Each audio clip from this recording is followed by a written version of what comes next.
Donc, l'objectif de ce temps d'échange est déjà de définir qui est concerné, quels taux de cotisation vont désormais être appliqués, pourquoi il y a eu cette augmentation, quels sont les bénéfices pour les professions libérales. Donc, je spolie un petit peu le point en parlant des professions libérales, et puis vous donner un exemple concret d'un auto-entrepreneur avec un chiffre d'affaires donné.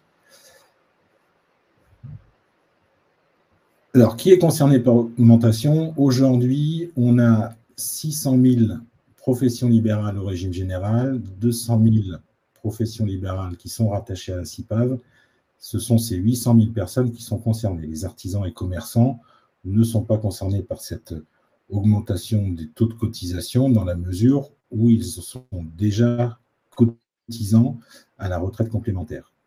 Au niveau des professions libérales, on a deux typologies. On va avoir les professions libérales réglementées, donc les professions pour lesquelles vous pouvez exercer dès lors que vous avez un diplôme. On va prendre l'exemple d'un psychologue. Vous avez les professions libérales non réglementées et pour lesquelles on va avoir deux typologies. On va avoir la typologie des PL qui ont été créées avant 2018, donc qui sont rattachées à la CIPAV, et les professions libérales créées à partir du 1er janvier 2018 ou qui ont fait valoir leur droit d'option pour quitter la CIPAV et rejoindre la SSI, donc le régime général, à partir de ce moment-là. Donc, pour résumer, les professions libérales réglementées sont rattachées à la CIPAV, les professions libérales non réglementées créées avant 2018 sont rattachées à la CIPAV, et les professions libérales non réglementées sont rattachées au régime général, donc à la SSI, à partir du 1er janvier 2018, ou si elles ont fait valoir leur droit d'option pour changer, pour basculer de la CIPAV à la SSI. En termes de taux, alors quels sont les taux qui sont concernés? En termes d'augmentation, on va prendre l'exemple des professions libérales réglementées à la CIPAV ou créées avant 2018, donc à la CIPAV, et qui n'ont pas fait jouer, bien sûr, le droit d'option. Jusqu'au 1er juillet 2024, le taux de cotisation était de 21,2%. À partir du 1er juillet 2024, le taux a basculé à 23,2%. Donc, les professions libérales qui sont en cotisation mensuelle ont déjà pu le voir sur leur déclaration du mois d'août. Pour ceux qui sont trimestriels, ils le verront sur la déclaration de chiffre d'affaires qui se fera à partir du 1er octobre. La bascule se fait à 23,2 et sur l'année 2025 et 2026, le taux reste aussi à 23,2%. On verra pourquoi ensuite, tout simplement parce qu'il y avait déjà une retraite complémentaire pour les professions libérales rattachées à la CIPAV.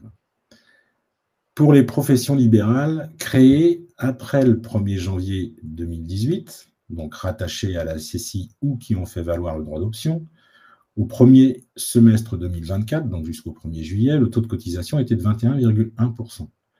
À partir du 1er juillet 2024, il passe à 23,10%.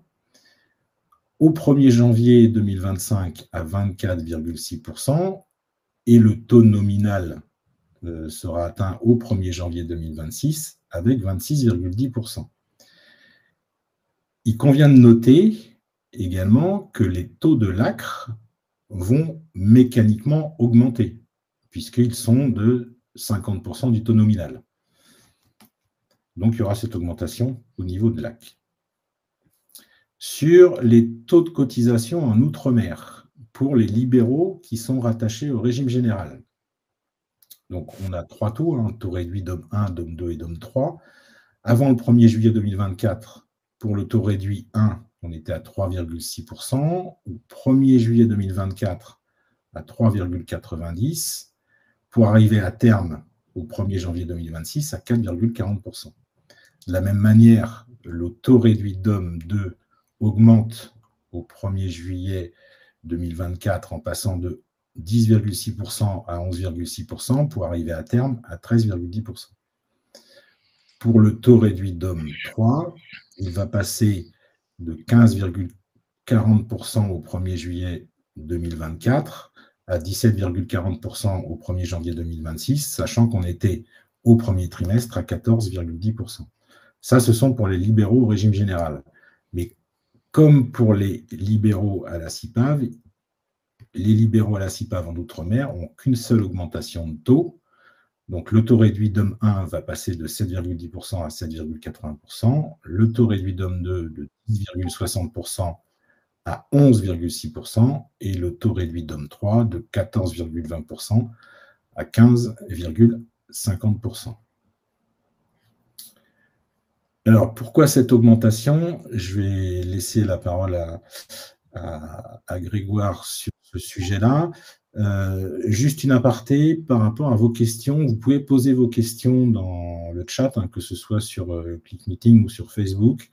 Vous êtes très nombreux ce matin en termes d'inscrits, puisqu'on est à près de 500 personnes inscrites. Ça va être compliqué de pouvoir répondre à toutes vos questions. L'idée, c'est que Nina, de notre service communication, prend les questions au fur et à mesure. On va les mettre dans une fac et on mettra la fac à disposition sur le site internet courant de semaine prochaine. Donc vous aurez toute l'attitude pour pouvoir voir nos réponses à vos questions. Grégoire, je te laisse la parole. Oui, merci, merci Nicolas. Bonjour à toutes et à tous. Très content et très heureux de reprendre du temps avec vous pour passer un peu de pédagogie sur ce sujet compliqué des retraites complémentaires et des augmentations de cotisations qui vont hélas avec. Alors, Nicolas l'a bien expliqué, on a des hausses de taux. Vous l'avez vu, de l'ordre de 5 points étalés sur 3 ans pour la hausse la plus importante. Pourquoi cette hausse de taux? Alors, c'est assez simple à comprendre finalement, même s'il y a beaucoup d'éléments techniques derrière. Mais ce qu'il faut avoir en tête, c'est que en réalité, depuis 2009, donc depuis que le régime existe, on s'en est rendu compte en fait pendant le Covid et on vous l'expliquera tout à l'heure. On aurait dû payer, les professions libérales auraient dû payer une cotisation à hauteur de 27% de leur chiffre d'affaires. Pourquoi elles auraient dû le faire? Parce que ça aurait permis d'alimenter l'ensemble des risques, qu'on va évoquer juste ensuite, de la sécurité sociale et notamment la part retraite complémentaire qui, en réalité, depuis 2009 jusqu'à 2018, n'était pas incluse dans les cotisations. Et donc, on avait 2 possibilités politiquement, hein. Soit on disait: «On prive durablement tous les auto-entrepreneurs en profession libérale de retraite complémentaire». Ça pose plein de sujets. Le premier, c'est que c'était en fait une retraite obligatoire, hein. Elle est obligatoire, cette retraite complémentaire, en micro-entreprise comme, en entreprise individuelle, comme d'ailleurs dans beaucoup de statuts français, hein. C'est le cas aussi chez les salariés. Donc on aurait pu créer une exception, légale et juridique, mais, ça aurait pas été simple. Soit on acceptait de surcotiser, enfin finalement de recotiser au bon taux pour, bénéficier nous aussi d'une retraite complémentaire, en essayant que ça soit évidemment le plus indolore possible pour l'ensemble des adhérents et des auto-entrepreneurs puisque, on a bien conscience que c'est une hausse de cotisation quand même et donc c'est, en tout cas à court terme, une baisse de pouvoir d'achat. Alors, on va, rentrer un peu dans le détail technique pour bien vous expliquer comment ça se passe. Nicolas, on peut passer à la slide suivante. Donc ce qu'il faut que vous compreniez, c'est comment on calcule les taux de cotisation, de l'auto-entreprise. En fait, les taux de cotisation de l'auto-entreprise, ils sont basés sur, l'ensemble des risques à couvrir au sein de la sécurité sociale, que l'on, ventile selon ce qu'on appelle une clé de répartition. Donc j'essaie d'être simple, hein. Une clé de répartition qui va dire que, je prends l'exemple qui est sous nos yeux, la maladie maternité, elle est couverte par 3,9% de vos cotisations. Ça rentre dans un pot commun maladie maternité et c'est ensuite, grâce à cette cotisation, qui est reversée évidemment, à l'assurance maladie, que vous êtes couvert, que vous pouvez avoir à faire durant toute votre vie. La validité d'essai, c'est 4,1%. La retraite de base, donc les trimestres en fait que vous gagnez chaque trimestre de chiffre d'affaires, ça correspond à 55,5% de vos cotisations. L'assurance vieillesse complémentaire, normalement, ça devrait correspondre à 17,7% de la cotisation, sauf qu'aujourd'hui, au regard des sommes qui sont versées par les professions libérales, ça représente 0 puisqu'en réalité, il y a plus assez d'argent. Quand on ventile l'ensemble des risques, il y a plus assez d'argent pour alimenter la retraite complémentaire. Alors vous pourrez me dire: «Et pourquoi on prend pas, par exemple, sur la CSG-CRDS?» puisqu'ils sont déjà à 36,5 il y en a beaucoup pour la CSG-CRDS et donc ça devrait permettre, d'en prendre un peu dans cette poche pour la mettre dans l'autre. Bon, alors la réponse c'est qu'en fait, ce taux de CSG-CRDS finalement, en fait, il est identique pour l'ensemble des professions, indépendants, pour l'ensemble des travailleurs indépendants et qu'il est fixé par la loi. On ne peut pas baisser le taux de CSG-CRDS qui par ailleurs couvre, beaucoup d'autres choses, hein, dans la protection sociale des travailleurs indépendants et donc on ne peut pas finalement déshabiller, Pierre pour habiller Paul et on ne peut pas dire: «On va, se faire un taux, spécifique de CSG-CRDS pour certaines professions libérales, alors que tous les autres, et y compris les artisans commerçants, sont à 31,2, pour, se faire une retraite complémentaire à bas prix». Donc malheureusement, quand on applique cette règle-là, on est obligé de considérer à un moment donné que si on veut payer, enfin cotiser à notre, retraite complémentaire, il faut qu'on remonte à un taux nominal, en l'occurrence le taux que vous voyez, en 2026 qui est de 17,7. Donc finalement, les clés de répartition, elles évoluent tout doucement entre maintenant et 2026. Ce qu'on voit, c'est que les cotisations vont être progressivement plus fortes, vous le voyez bien, entre 24 et 26 sur la retraite complémentaire, ce qui va donc vous donner des points, hein, mécaniquement. Et comme le montant de cotisation augmente, bah, les taux des autres risques baissent. C'est normal puisque on ne cotise plus pour 100, mais on cotise pour 105 et donc forcément, les clés de répartition de tous les autres taux baissent pour arriver au taux nominal, au taux normal, que l'ensemble des travailleurs indépendants d'ailleurs, payent en 2026. Et donc à terme, donc c'est à partir de 2026 et pour les années suivantes, le risque retraite, c'est-à-dire à la fois la base et la complémentaire, passe de 55,5 à 62,5, ce qui veut dire, de manière beaucoup plus simple, que 62,5 de vos cotisations vont en fait dans votre, régime de retraite, dans vos pensions futures. Alors, si on fait le même, exemple pour la CIPAV, ça revient à peu près au même.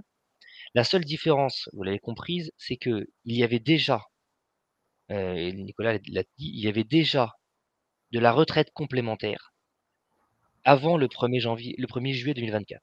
En l'occurrence, la retraite complémentaire n'était pas aussi élevée qu'elle aurait dû l'être pour l'ensemble des autres professions libérales de la CIPAV.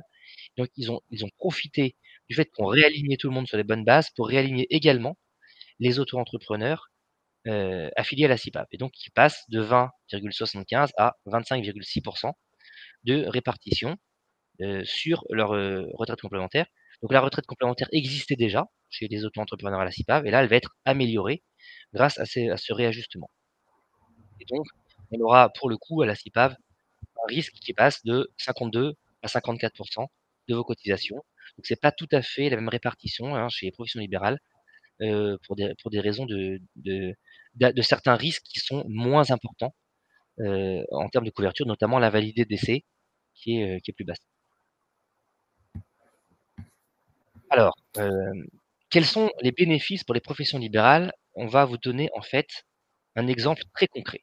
Là, on a pris un exemple qui est basé sur le chiffre d'affaires moyen d'un auto-entrepreneur, c'est-à-dire 10 000 €. C'est pas tout à fait ça, c'est 9 800 € en 2023, le chiffre d'affaires moyen d'un auto-entrepreneur.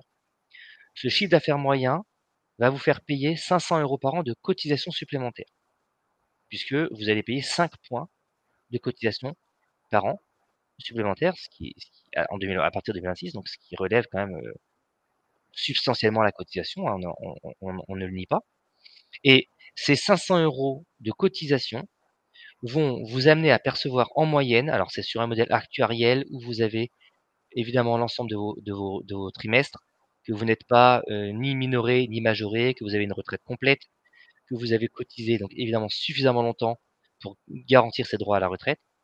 À ce moment-là, vous allez percevoir 900 € par an de retraite complémentaire. Donc si je fais finalement le delta, c'est-à-dire que pour une cotisation de 500 € sur une carrière complète, vous allez toucher 900 € de vous allez toucher 400 € de plus que ce que vous avez cotisé par ce dispositif de retraite complémentaire et donc c'est ce qu'on dit, c'est qu'en moyenne, elle représente entre 7 et 10 du total de votre retraite Là aussi, ça dépend un peu. C'est une moyenne qu'on donne sur l'ensemble des travailleurs indépendants actuellement à la retraite. J'espère avoir été clair avec cet exemple-là. Alors Ça a malgré été très clair, merci Grégoire. Alors, sachant que globalement, il reste des points qui sont aujourd'hui nos combats. Qu'est-ce que tu peux dire sur la partie des périodes non cotisées, puisqu'entre 2018 et 2023, les professions libérales au régime général peuvent le vérifier sur leur relevé de carrière. Globalement, c'est 0 points qui ont été acquis sur ces années-là.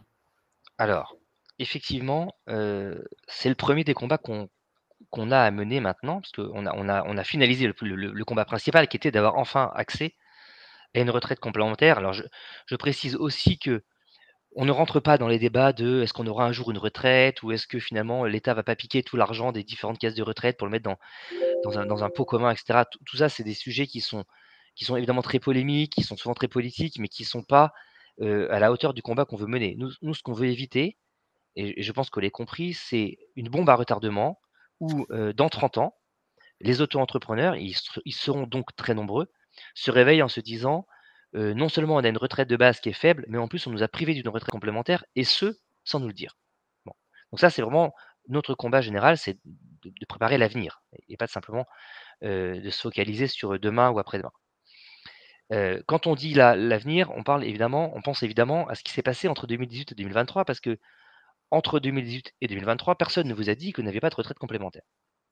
Donc on est en train de se battre, on est en passe d'y arriver pour que vous puissiez, si vous le souhaitez, racheter à coût coûtant, je vais expliquer ce que ça veut dire, les trimestres que vous auriez dû enfin les points de retraite complémentaire que vous auriez dû pouvoir cotiser. Donc l'idée c'est quoi? C'est de dire, ben, vous avez fait 10 000 € de chiffre d'affaires en 2019 et 10 000 € en 2021.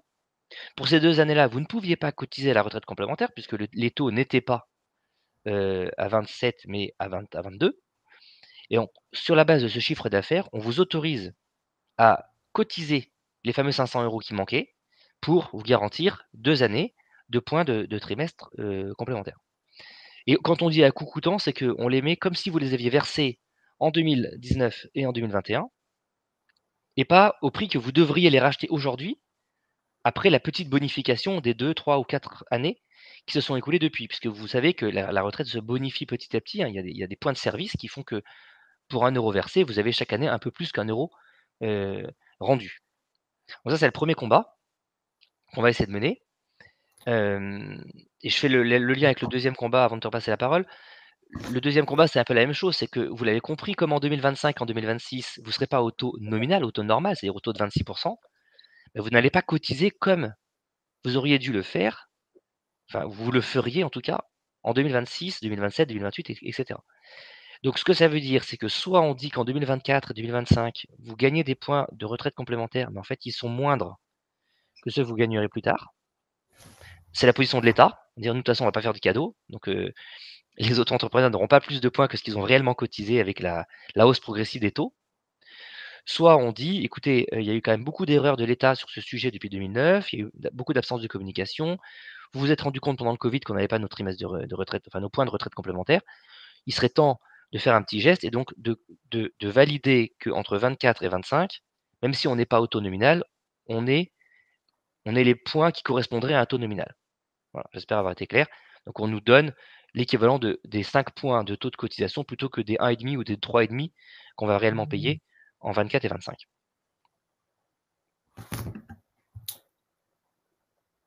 Voilà ce que Merci j'avais à dire. Grégoire. Donc, on a une réforme de l'assiette. C'est quoi l'impact en fait sur les taux définitifs de cotisation? Alors, la réforme de l'assiette, je redonne un peu de contexte. Donc la réforme de l'assiette, c'était une réforme qui était très portée par le gouvernement précédent. Donc c'est important de le dire parce qu'avec le nouveau gouvernement, on ne sait pas si cette réforme de l'assiette va vraiment finaliser, sa trajectoire ou va s'arrêter dans une voie sans issue. C'est probable, même si bon, tous les textes ont été mis en place, ça a été voté en partie, il manque un certain nombre de décrets évidemment, mais on serait en mesure de voir les bénéfices de la réforme de l'assiette. La réforme de l'assiette nous permettrait de ne pas avoir la dernière hausse de taux de cotisation, c'est-à-dire celle de 2025. Pourquoi? Parce qu'en réalité, avec la réforme de l'assiette, on va baisser l'ensemble des cotisations de tous les travailleurs indépendants, y compris les auto-entrepreneurs. Et donc, au lieu de monter à 26,1 ou 26,2, j'ai plus exactement les chiffres en tête, on s'arrêterait finalement à la marge intermédiaire qui est la marge des 25 ou des 24,2. Donc ça permettrait de gagner quand même un petit peu sur, le pouvoir d'achat, avoir une cotisation un peu plus faible, mais tout en gardant, bien sûr, le bénéfice de la retraite complémentaire nominale, c'est-à-dire avec un taux et un risque qui est bien couvert à 100 et un taux qui correspond bien aux 5 points de cotisation, pour votre retraite complémentaire. Très bien, merci Grégoire. On a aussi un combat qui concerne la surcotisation pour atteindre les 4 trimestres de base. On en est où sur ce combat? Alors, donc ça, c'est un combat qui est vraiment, connexe au premier. On quitte le sujet de la retraite complémentaire et on revient sur la retraite de base. Depuis la loi Pinel de 2014, on devrait avoir la possibilité de surcotiser pour atteindre 4 trimestres de base, y compris quand on fait un chiffre d'affaires trop faible, pour valider, 1, 2, 3 ou 4 trimestres. Ça avait été prévu dès le début, ça n'a jamais été mis en œuvre, il y a beaucoup de complexité à ça. Ça avait été remis sur le devant de la scène pendant la réforme des retraites et finalement ça a été encore, mis sur le côté. Il y a des raisons philosophiques et il y a des raisons techniques. Les raisons philosophiques, c'est que l'État et en l'occurrence la direction de la sécurité sociale nous dit, heu, la retraite et de manière générale la protection sociale, c'est pas à la carte. Donc en fait, soit vous avez cotisé, sur la base de votre chiffre d'affaires et donc vous bénéficiez de vos trimestres, soit vous n'avez pas cotisé. Mais vous pouvez pas à la carte choisir de prendre des trimestres comme ça, heu, de base et de payer, un peu comme vous le souhaitez, des trimestres en plus pour arriver aux 4 trimestres et pas perdre d'annuité, de carrière. Bon, ça c'est la raison philosophique avec laquelle nous ne sommes pas, tout à fait alignés d'ailleurs. Et puis la raison technique, c'est que ça impose tout un mécanisme qu'il faut développer au sein évidemment de l'Urssaf pour que en fin d'année, donc en janvier ou février de l'année qui suit, on calcule le nombre de trimestres auxquels vous avez droit. On vous dise: «Attention, vous n'avez pas eu vos 4 trimestres de base parce qu'il vous manque 3 000, 4 000, 5 000 € de chiffre d'affaires. Pour les atteindre, vous pouvez surcotiser à hauteur de, bah, on va dire, 50 de ce chiffre d'affaires», parce que vous avez vu que c'est à peu près le barème de couverture de la retraite de base et donc dans les, 2-3 semaines qui suivent, vous payez, cette surcotisation et donc on vous considère que votre année est clôturée. C'est une mécanique compliquée, on n'est pas certain non plus que ça soit vraiment une attente très forte d'une majorité des auto-entrepreneurs parce qu'ils ont par ailleurs une activité, salariée. Mais on pense quand même que pour 30 à 40 d'entre nous, qui sont exclusivement indépendants, ça peut vraiment avoir du sens. Donc on continue à le porter, je ne sais pas vous dire, à quelle date et avec quel interlocuteur on pourra, avancer un peu sur ce combat. Merci Grégoire pour ces éclairages. Nous arrivons au terme de ce webinaire. Comme je vous l'ai indiqué en début, si vous avez des questions, n'hésitez pas à les poser sur le Click Meeting ou sur Facebook. Nous y répondrons dans une FAQ qui sera disponible sur le site de la FNAE. Comme vous le constatez, nous avons encore beaucoup de combats à mener. Il y a la retraite complémentaire, mais il y en a aussi d'autres. Et ces combats, on ne peut les mener qu'avec vous. Si vous n'avez pas encore adhéré à la FNAE, vous pouvez scanner le QR code affiché sur cette page et nous rejoindre avec une adhésion globalement qui commence à 12 € par an en bénéficiant d'un comité d'entreprise des indépendants qui vous permettra aussi, parce que l'auto-entrepreneur, être indépendant, c'est beaucoup travailler, mais il faut aussi savoir lâcher prise et avoir quelques loisirs. Voilà, merci beaucoup pour votre présence et à très bientôt pour un nouveau webinaire. Merci Nicolas, merci à tous.